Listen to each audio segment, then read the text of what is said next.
So, we had a bit of sad news last week on SmackDown that unfortunately we are going to be missing out on KO being in the ring for what seems a pretty long time with his neck injury that he sustained during a random SmackDown in January. He came out to the ring and gave out the information that we all needed to know, and of course we're all hoping for a speedy recovery for KO because again, as long as I've watched him, he's always been one of my top 5 favorite performers in the ring, on the mic, whatever he's doing. He's just fantastic. And WWE will be less of an entertaining show without him on our screens. That is for certain. He is he's the most filler person you can do. Like how AJ Styles has been that guy for years where we don't know what to do with the main world title. Who do we put him in a feud with? AJ Styles. Kevin Owens has also been that guy. Yeah. If it is Kevin Owens' last match, and I'm really hoping it's not, and I think through all the reports that are coming out and from KO's interviews, it's sort of looking like it's not a career ender, but obviously it could be because it is neck. If his last match is in Toronto against Sami Zayn in that match, what a way to go out. Yeah. I hope it's not, and I hope we get more of what we saw in Toronto. But if it is his last, what a bloody way to go out. 100%. 100%. I mean, like, you couldn't write it any better than that if that is to be his last match. But, like we say, hopefully the prognosis is going to be a positive one and the surgery does the trick. And obviously, first thing is it takes whatever issue there is away before even think about him coming back into a wrestling ring. So, yeah, obviously fingers crossed on KO and his recovery, and hopefully it does the job it needs to do. Now, with that being said, that has obviously raised some question marks over his WrestleMania opponent, one Randall Keith Orton, and as to what's going to be happening next with him. Of course, in the segment, Randy came out and obviously gave a sort of sign of respect to KO, and then was informed by Nick Aldis that he doesn't have a match for Mania, which left Randy rather upset, as you would imagine, as again, Randy's not a spring chicken himself. We don't know how many Manias he's got. He is doing this until the wheels fall off. He's made that pretty clear. Yeah. Wrestling is his only thing. He's not doing anything else. He's wrestling and that's it. So, obviously, a big match versus KO would obviously been a great jolt of excitement in his career for him.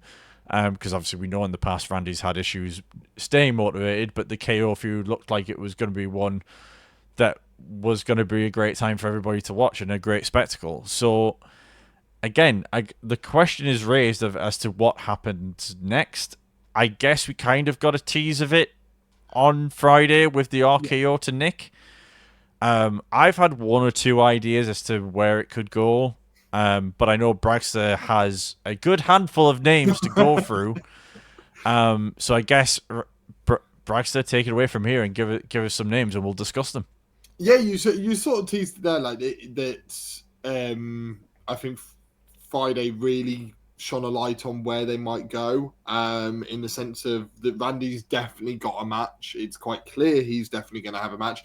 It seems clear that they have some sort of idea of who it might be, just bearing in mind of just the way this segment was sort of put together.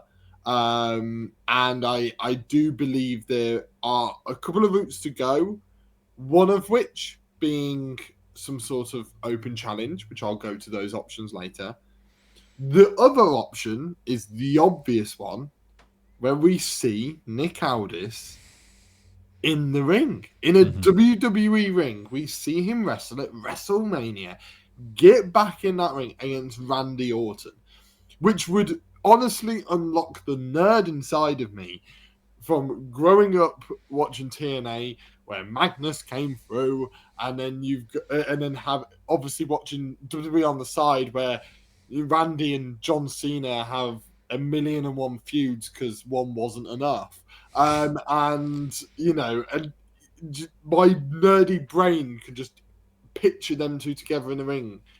and I could just see the images. I could just see those images and me just geeking out and my inner child coming out. I think that's the most obvious option.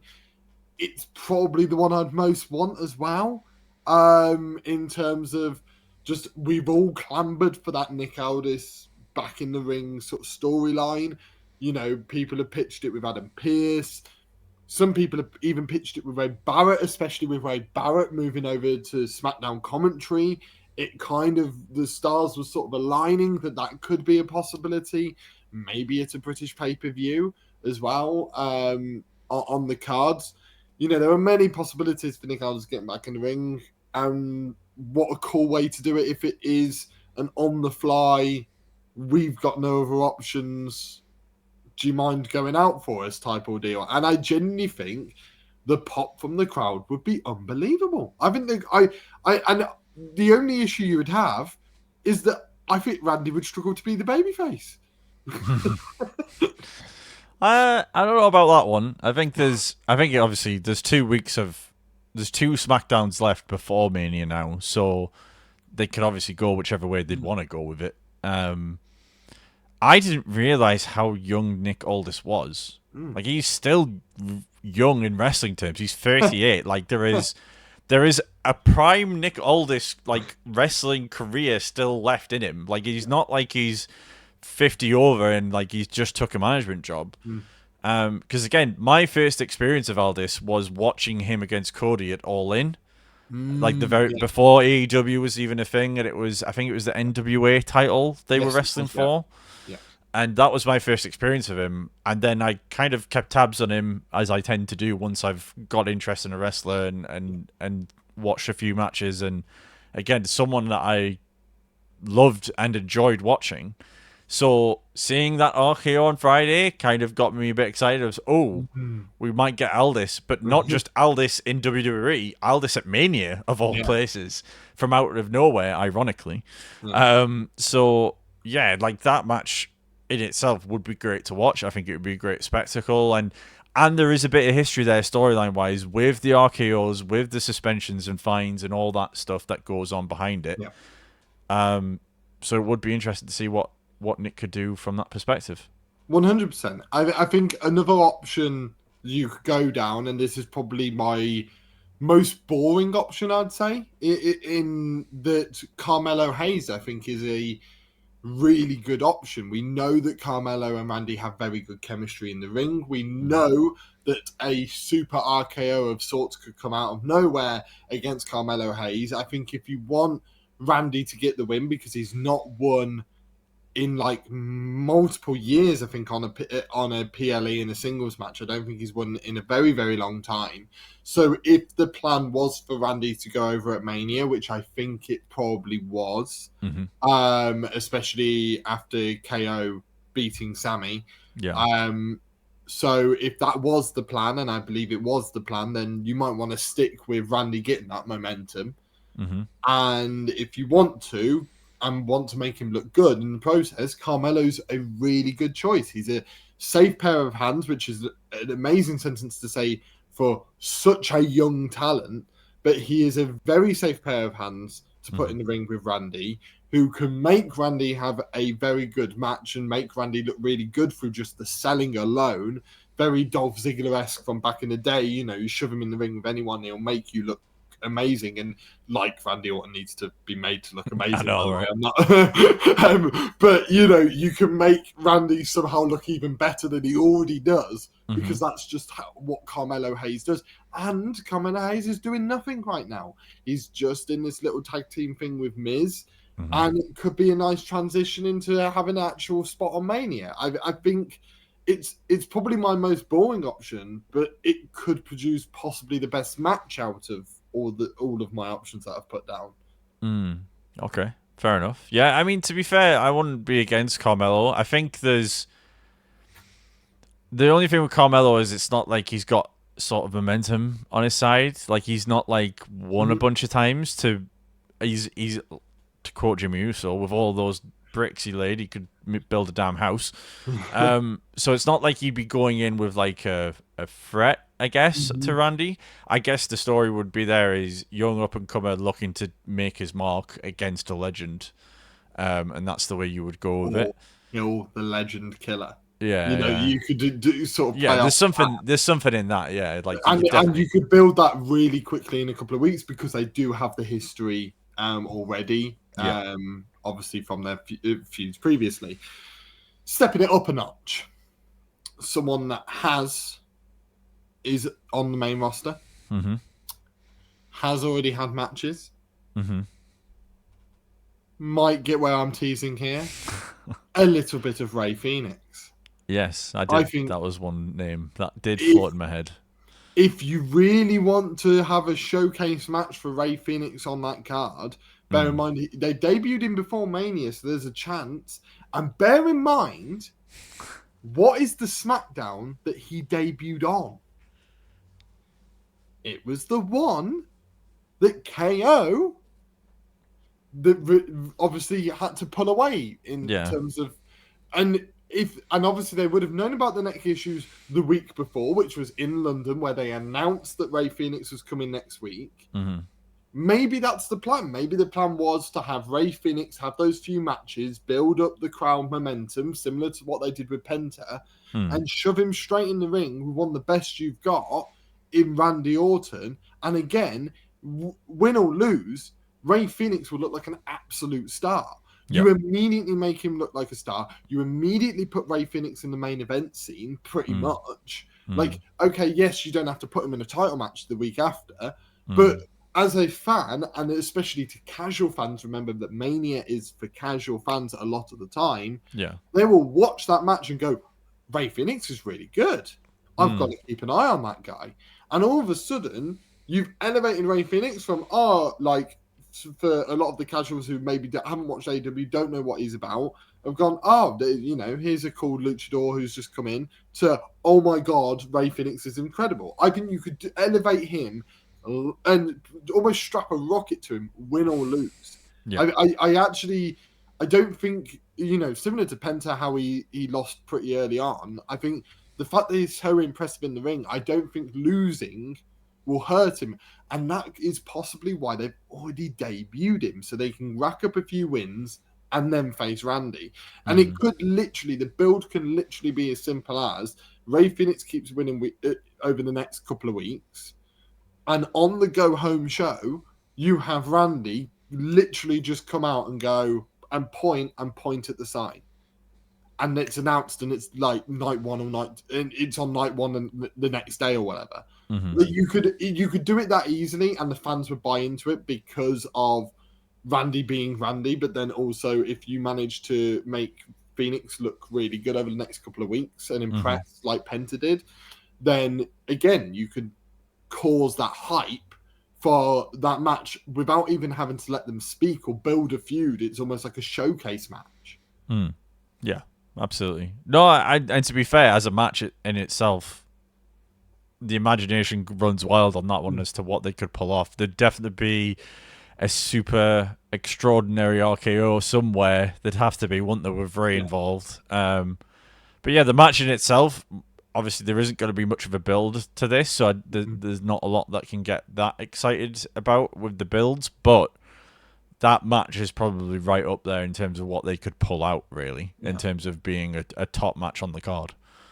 100%. You go from Randy Orton not having a match, well, potentially having a show-stealing match, to not having a match, to potentially having a show-stealing match in 2 weeks, which, it's a very quick fix. Then you've got some other options. And these are probably the couple of more exciting options. And I might sprinkle another name in there somewhere just to... Well, no. You've got 2 more options, and then if your option doesn't match with my option, then that's when I come in. Okay. So... I have a feeling your options will collide with me, though. So I think you could go down the open challenge route. Very similar to what you did with Seth when you debuted Cody. We all know where this is going.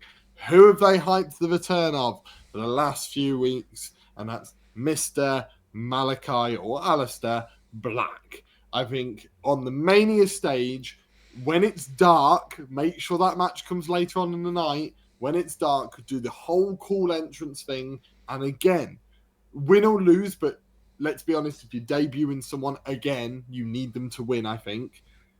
I like beating Randy on the grandest stage and having the most incredible looking entrance would immediately make fans forget about main roster Aleister Black and remember the NXT Aleister Black. Remember him? Remember the one that we all loved? Yeah. Before he got ruined? Yeah. By a certain man we don't speak about? Yeah. We all loved Aleister. And like, you know, this is Aleister Black who had one of the first 5-star match in WWE since John Cena and CM Punk, if I remember in that correctly, with Johnny Gargano at NXT TakeOver around the Rumble period, which is also one of my first NXT TakeOvers, which was really exciting for me. But it's the fact that you know he can put on an amazing match. You know, this is not the Aleister Black that got lost in the shuffle. Remember who Aleister Black is. He's a great wrestler who looks awesome. And I just think that match, again, the images write itself. You know, with Aleister facing off against Randy. And yeah, I think you would have to have Randy lose there.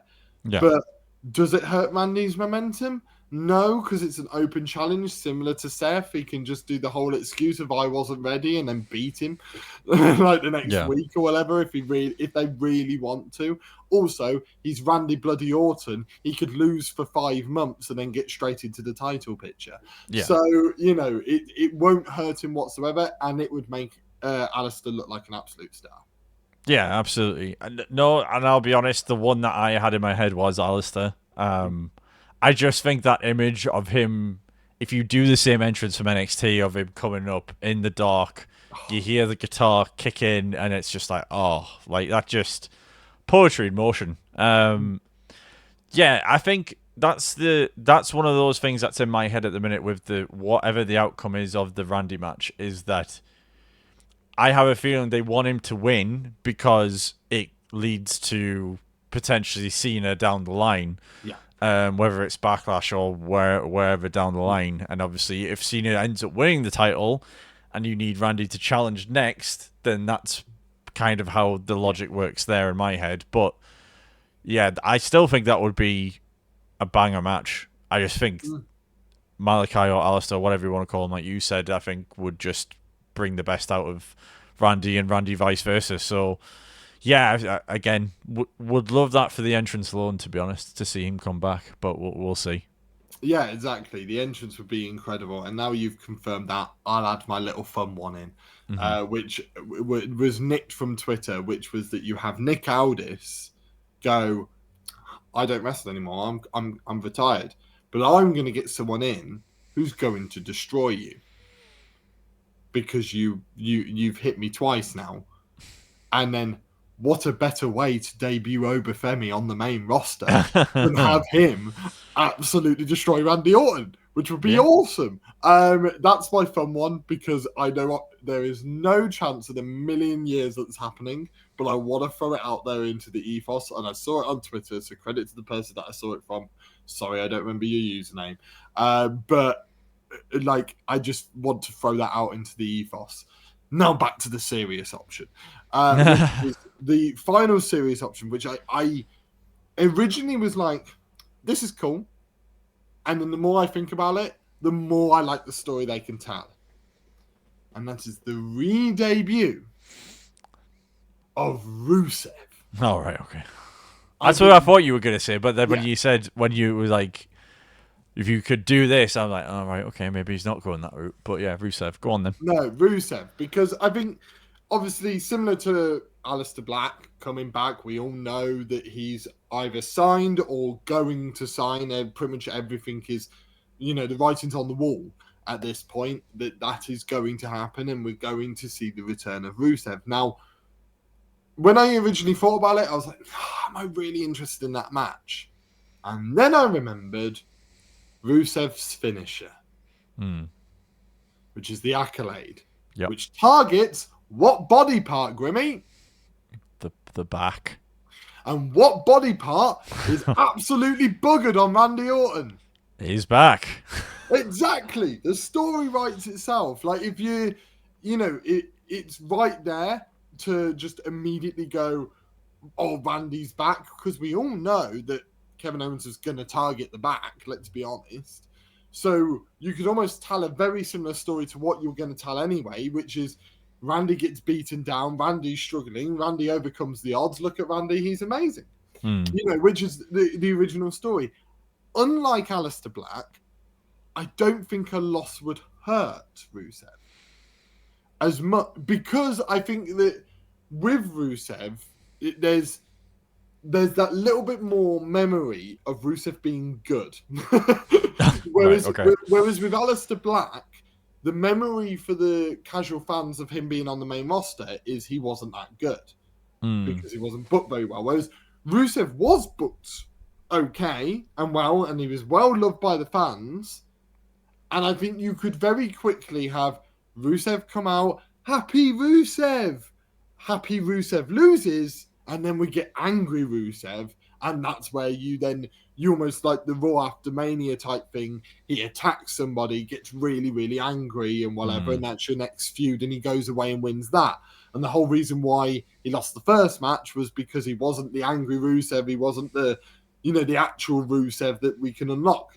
The story sort of writes itself where there's an easy out for Rusev to get out of the loss, unlike Aleister Black, where I feel like Aleister would have to win. Rusev, I don't think, does. And I think you could tell the same story as you were going to do with the Kevin Owens match, and I think it works. Yeah, I get the logic. I think my issue is that there's also whilst everyone remembers that Rusev is good, I think there will also be a memory of his booking when he, obviously Rusev Day, when there were so many opportunities to strap that rocket to him and they didn't take it, and then it's kind of like, you have your big return to lose to Legend again. That is my worry with the Aleister Black and Rusev choices, is that if they were to lose, I feel like that's kind of maybe starting them on the wrong foot. Again, the Rey Fenix one I agree with, because you can have 3-4 weeks of him winning, and then he goes to Randy, and even if he doesn't win and he still puts in the match of his life, there you go. You've basically got, after WrestleMania, you've got one of your main stars to build on SmackDown. So in terms of Rusev coming back, obviously we'd love to see it. I would love to see it. I know there was an announcement, I think he's appearing at one of the shows around WrestleMania weekend. So who knows? Maybe. It's every possibility if he's not already signed on in some way, shape or form. But yeah, I think if I was to pick one, it's probably, if it's not going to be Nick Aldis, because I think all the signs point to Nick. But if it's not Nick, I would love it to be Aleister Black. I really would. But we'll have to wait and see. So yeah, we'll see what Randy's WrestleMania looks like in only 11 days time, which feels mad to say after the at time of recording. at time of recording, yeah. By the time this comes out, it'll be a bit of a shorter wait. But yeah, we'll have to wait and see. But hopefully, whoever it is, hopefully it's a good match. And with that being said, folks, if you have enjoyed this video, don't forget to hit that subscribe button for more wrestling content, and we will catch you on the next one.